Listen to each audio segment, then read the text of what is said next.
Welcome and thank you for tuning in. You're listening to the Beyond 50 radio program. I'm Daniel Davis.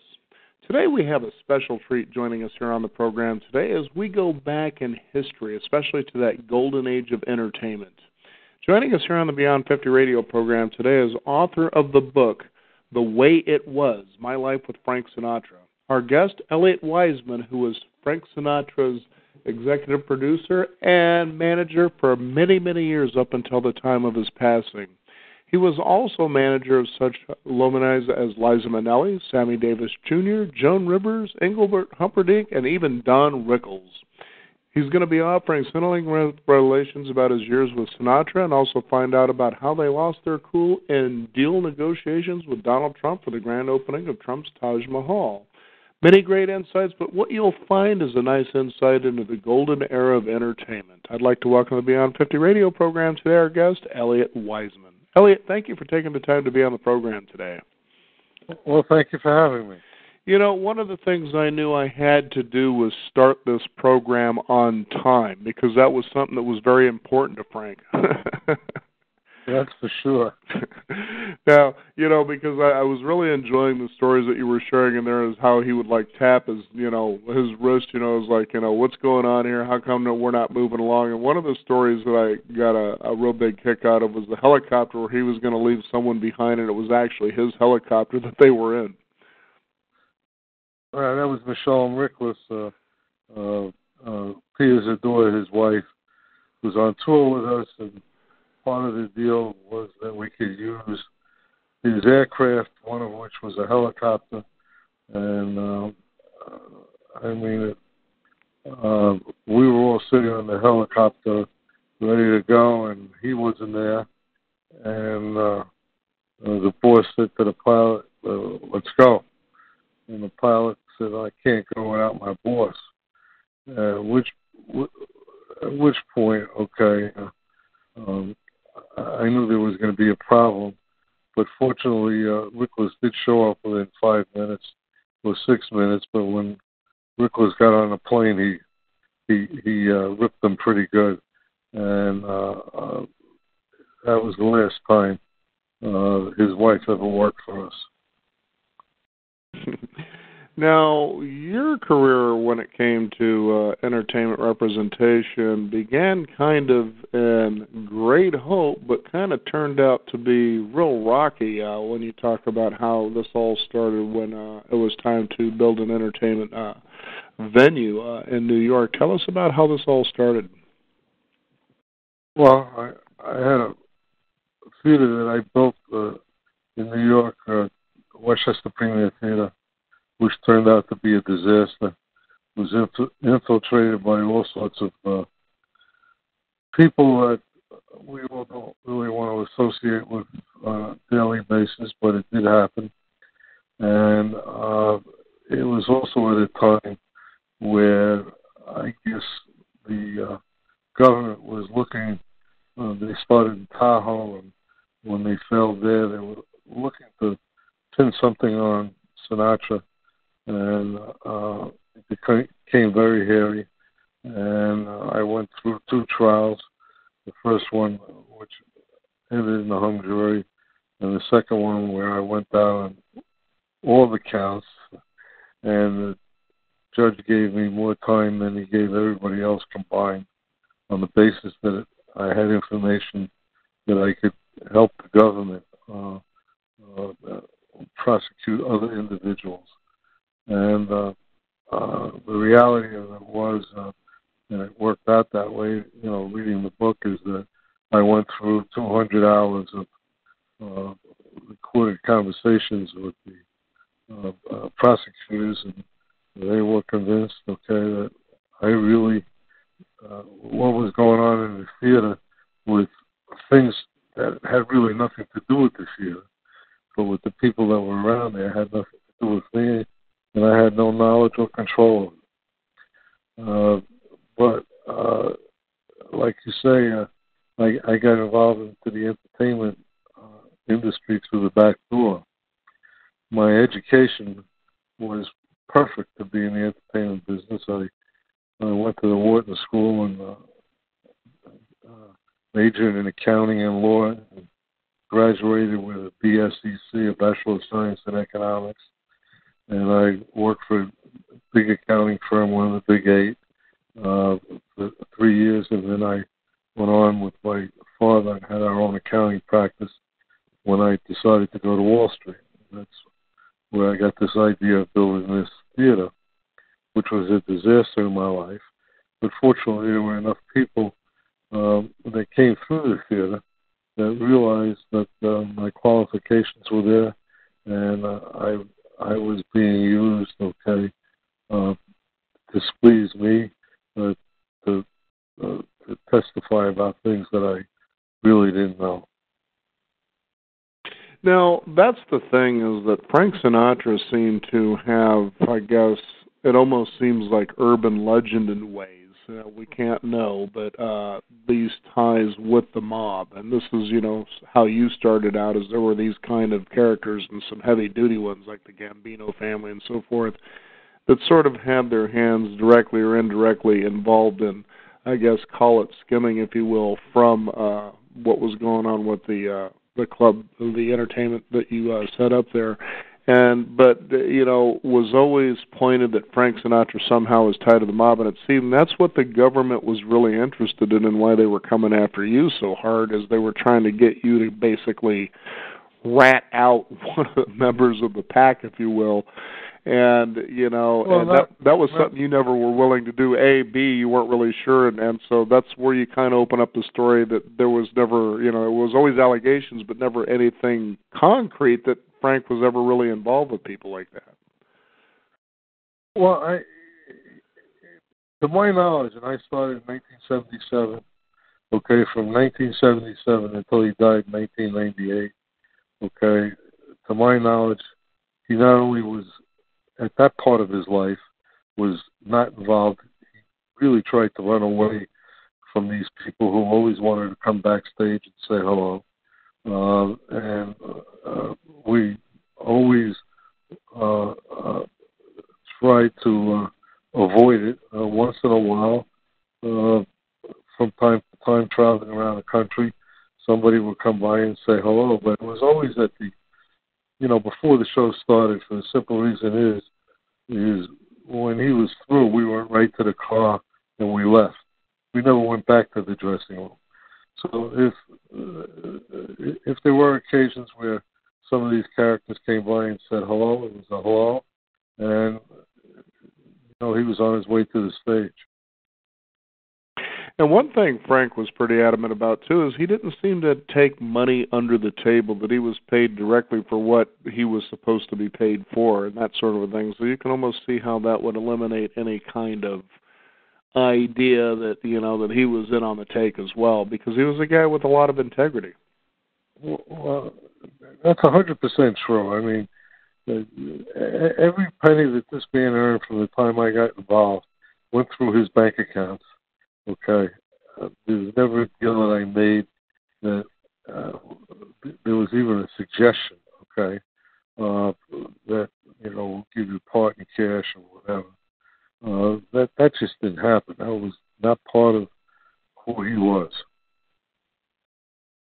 Now, one thing I'd like to bring up that I thought was a wonderful insight, especially when it comes to talking about you specifically. I know people are going to be looking at this, and it's about Frank, and I want to see some insight here and get to know Frank, and maybe ways, or the boss, we could say, from this point forward. But you actually brought a level of entertainment representation that was pretty much unheard of back in the day. You were talking about the big three companies, such as ICM in New York, and how they seem to kind of grind out entertainment talent in such a way, well, I'm going to get my 10%, but I really don't care too much about you. And you kind of took it, for people who may be familiar with the movie starring Tom Cruise, Jerry Maguire, you have that one guy you're taking care of, but you're going to put your all into him. But that's how you were for everybody you worked with. And tell us about what that was all about there, because I really thought that was a great way of looking at it for people who may be listening today to think, I'd like to get into this business, but as you know, it's one of those kind of businesses that are for people who know how to take and I guess, take piranha bites, if you will, on a regular basis and still come out with that rhino skin that you need to have. Well, you know, I wouldn't get involved with anybody as first of all, I never had a contract with any of my entertainers. My theory with that is if horse and jockey are not in the same rhythm and with the same understanding, I don't have to spend $50 or $100,000 to litigate a 70-page contract. I mean, it was very simple to me, and every one of my deals that I had from the time I started until the time I ended was a handshake. Never had a contract, which was unheard of. I mean, if you go to all the big agencies, ICN, William Morris, CMA, their documents when they sign deals to represent their artists, I mean, they were 50, 60 pages, and it's ridiculous. That was number one.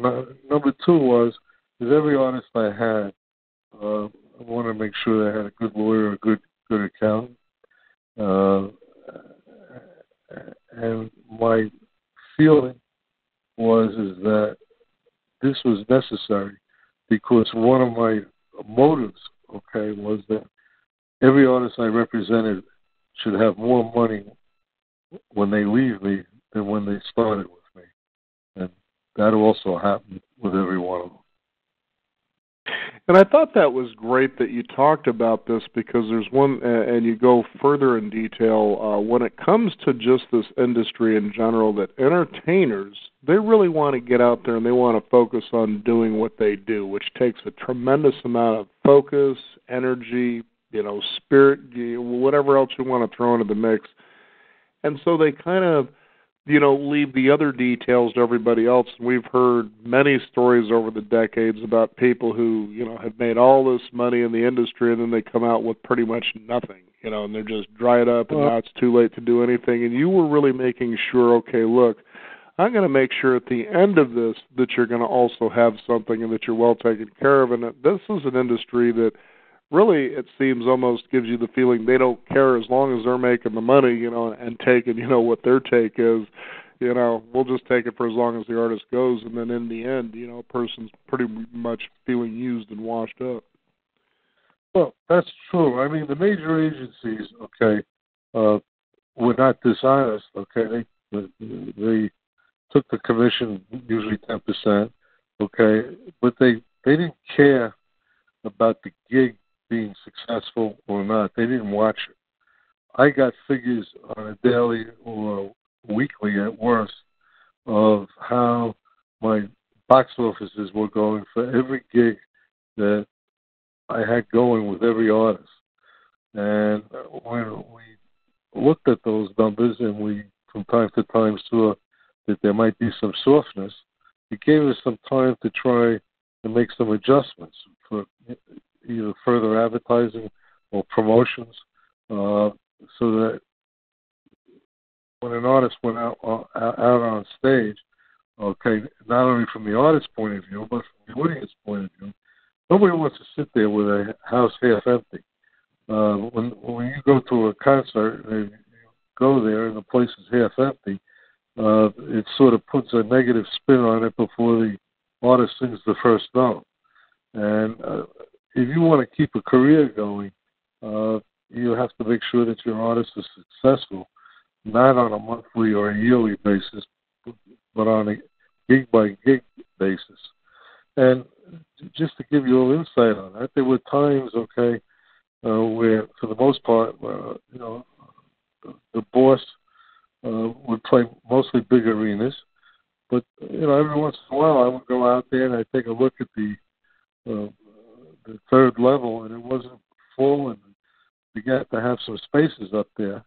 What I would do is the next time I came to that city, I would take them inside to a small venue, instead of Madison Square Garden, we'd go to Carnegie Hall or Radio City, and we'd sell that venue out in 5 minutes and recreate the demand and the excitement so that the next time we went to an arena in that city or area, I had no problem selling the balconies.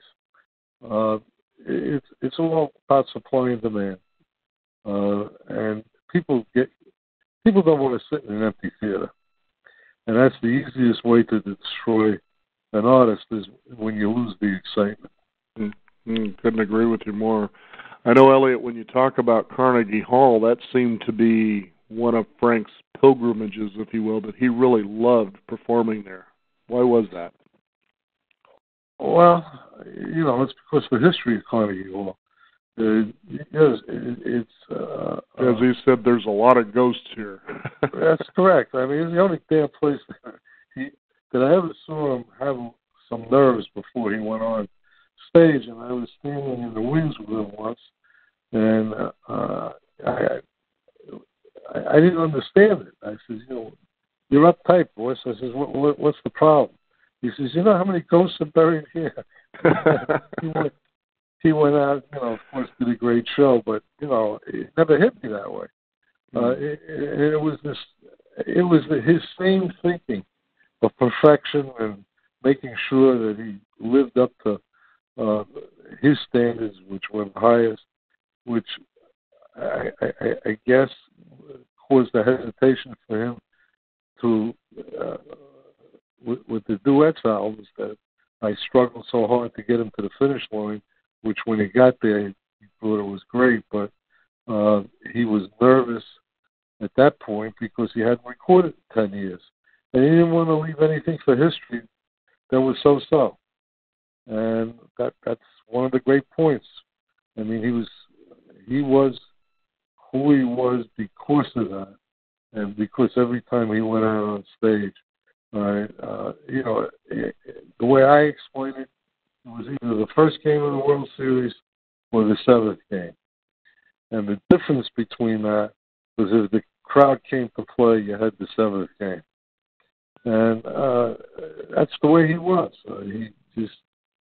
He couldn't accept being mediocre. Right.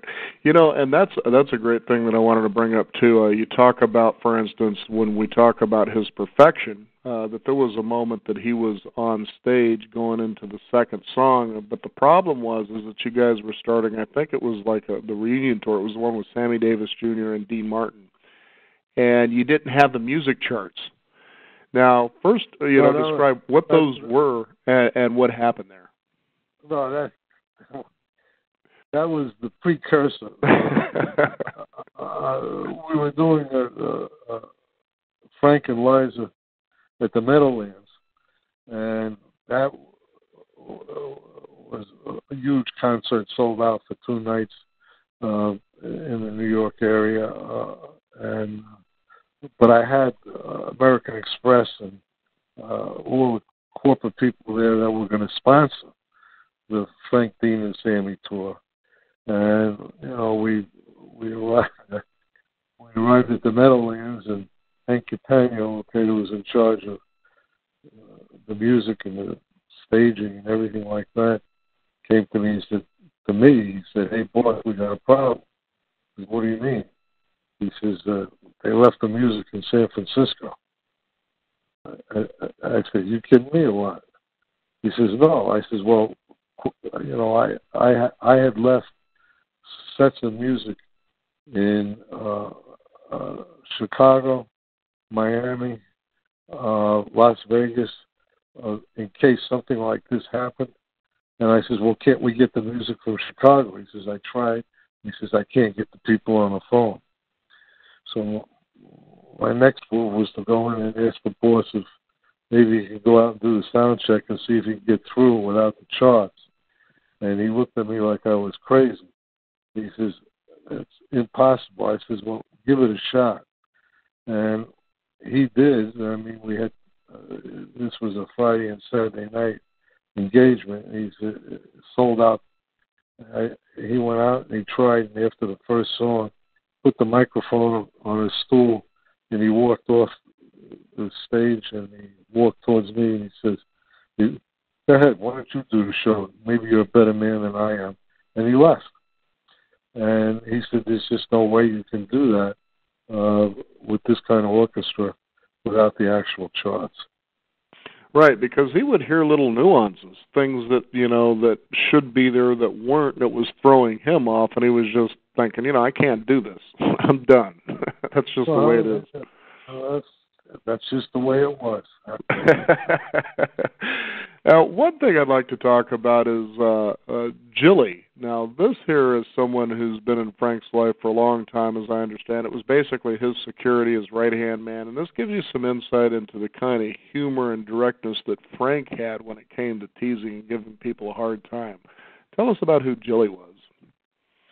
Well, Jilly had his own little saloon in New York, which Frank always frequented when he went there, and he met Jilly, and they became close friends, and then he convinced Jilly that Jilly should come out on the road with him, and they were inseparable, and Jilly was one of the great guys that I had the opportunity of meeting through Frank, and he was, in my opinion, irreplaceable, because when Frank used to get a little bit, down, or off, or whatever it was, then Jilly was the one who had the best shot, of humoring him a little bit, or at least talking to him and bringing him back to, square one. He was just a tremendous friend and confidant, and Jilly knew everybody in every city. It used to be a joke every time we pull into a new city.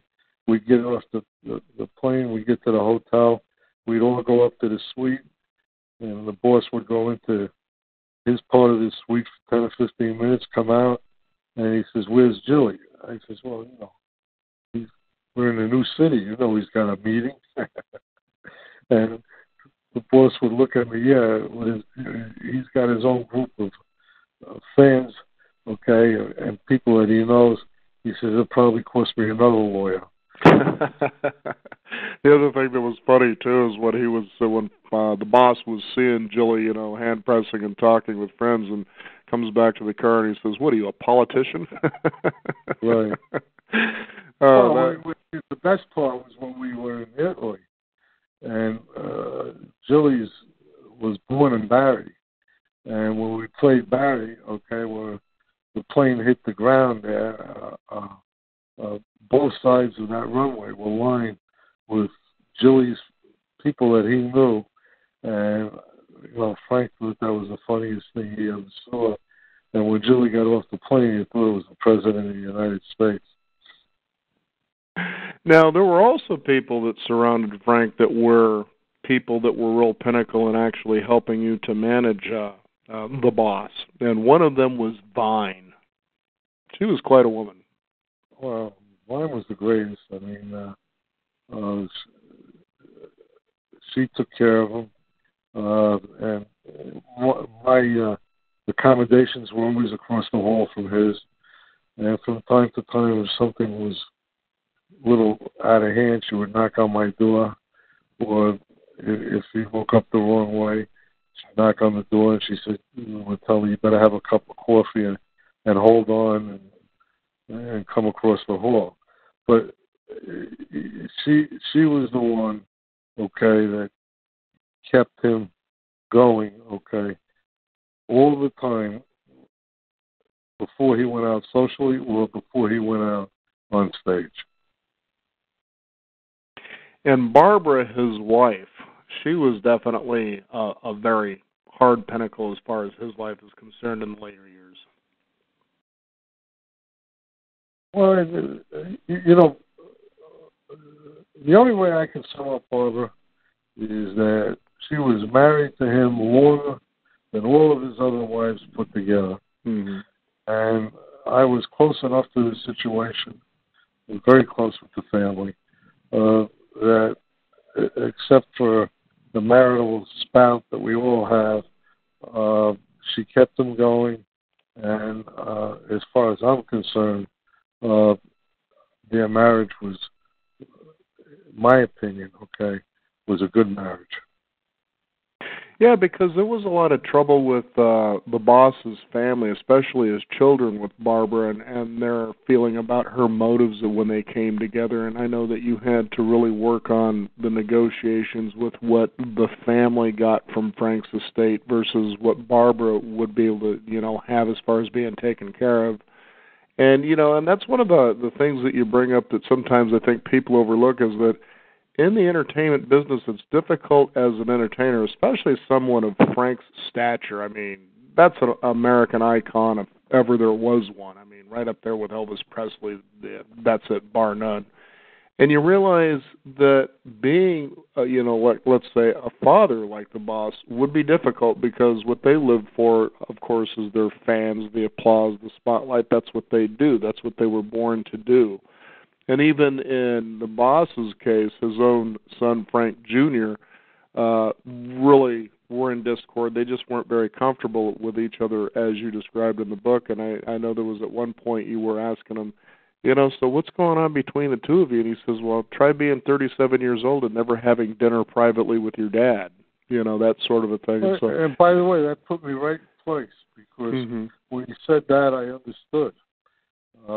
But taking that into consideration, I found the opening in 1987 where we parted ways with our conductor and musical director, and we finished the tour and we went home, and I gave him a couple of days. I was here in Florida, and he, of course, was in Palm Springs, and I called him and I said, boss, we need a conductor. He says, well, yeah, I was thinking about that. He said, you got any suggestions? Yeah. And I said, yeah, how about Junior? And there was that big pause on the phone, which is usually not good. And he said to me, Elliot, I don't think that's a good idea, but 99% of the time you steer me the right way. So I'll take a shot at it, but I hope you're not going to be sorry. Wow. So I called Junior up and I told him the truth. I told him the conversation. Of course, he was ecstatic that he was going to be able to work with his father. Okay, and that was to me huge. Not so much about being the conductor, but being father and son, because it really from 1987. Through when he quit, gave him 7 full years to work with his father, and the two of them, really got to know each other a lot better, and they had some laughs, and they had some good times, and that's one of the things that, I'm very happy that it worked out the right way. Well, and also, just to let the listeners understand the perspective of this, too, is Liza Minnelli, who was the daughter of Judy Garland. She stepped out, and she never wanted to have, say, ride her mother's coattail to fame, that she did it completely on her own. And Frank Jr. was the same way when it came to his father, Frank Sinatra, and you were talking about that. You actually were coming at him pretty hard saying, look, why don't you do some of your dad's stuff? I mean, you do very well financially. He says, look, I'm just not going to do it. But then eventually this turned around and he became the conductor. So at the time I said that to Junior, I thought there was a big difference, okay, that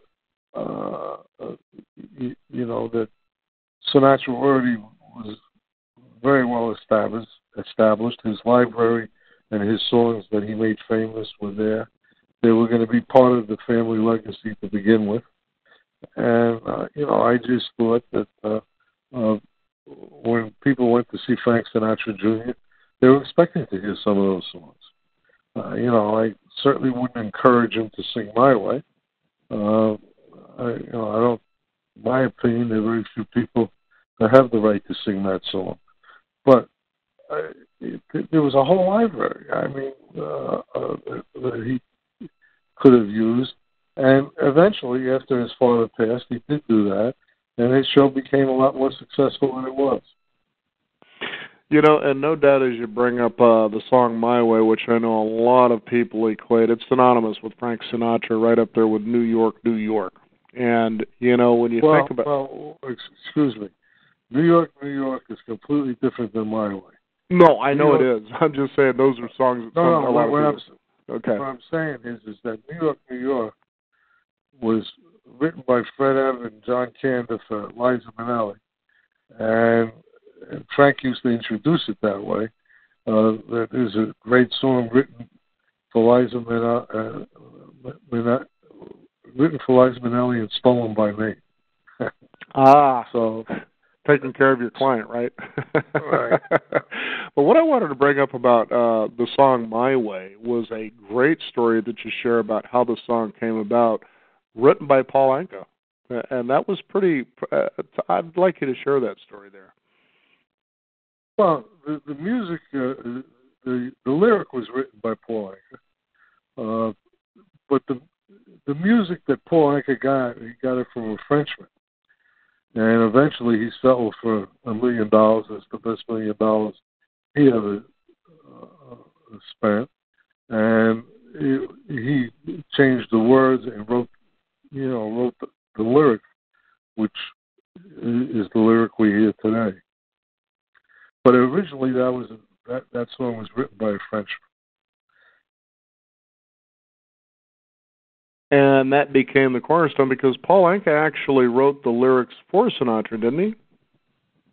Not all the lyrics. Not all of it, but... For My Way, yes. Right. That's what I was talking about. He also wrote the lyric, which I thought was a great song, and nothing ever happened to it, is Let Me Try Again, which the boss used at Madison Square Garden for his quote-unquote comeback tour. Oh. And that song is great. Now, one of the things that I'd like to leave with today, as far as this book is concerned, the way it was, it's a great book, and it encompasses more than just Frank Sinatra's life, but everybody around him, and also great insight into the industry itself and what people should be aware of. But one of the things that Frank was well known for and adored for is his generosity and how he loved the underdog. Tell us, how did all that occur, actually? Well, I guess it's the way he was brought up. He was the champion of the underdog. He hated bigots.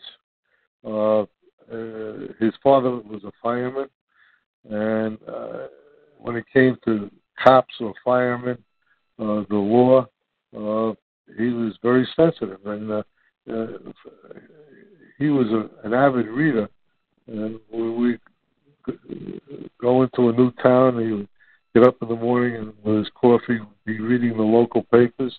If somebody was in trouble, especially a fireman or a cop, he would make sure that I contacted them and made sure they got, a stipend to help them out. And he also got a very unique gift from an Israeli, which was an Uzi that he had in one of his planes that made you a little bit nervous, if I remember right. Golda Meir, that's correct. Especially considering what you had been through. It's like, are you out of your mind? If they find this on here, here I am in the situation I'm in, that's not going to be too good. Right. Well, Elliot, I want to thank you for taking the time to share this story of Frank Sinatra as well as yourself. I thought the book was really entertaining, especially when it comes to your insight and what you do from your perspective. It gives people some, good vision on what goes on in this industry. But especially, like I keep saying, Frank Sinatra represented to me one of the golden era of entertainment. I mean, it seems today we have so much of it coming at us. It's like you can't even keep up with who's who, what, where, why, who's this person and so forth. Where back then it seemed almost exclusive in many ways with the stars and how they were. And I know people are going to really enjoy what you have here and have that connection that you had with Frank. Is there a website that people can find out, perhaps how to get the book, things like that? The Way It Was. The Way It Was. And that's thewayitwas.com? Yeah, I think that's it. Yes. Oh, very good. But I'm pretty sure that's what it is. I'm sure if they even just type in the title, they'll find that as well. The Way It Was. My life. And it's a great gift for Christmas. Well, very good. Elliot, thank you so much for joining us on the program today. It's been a pleasure. All right. Well, thank you very much. Appreciate it. All right.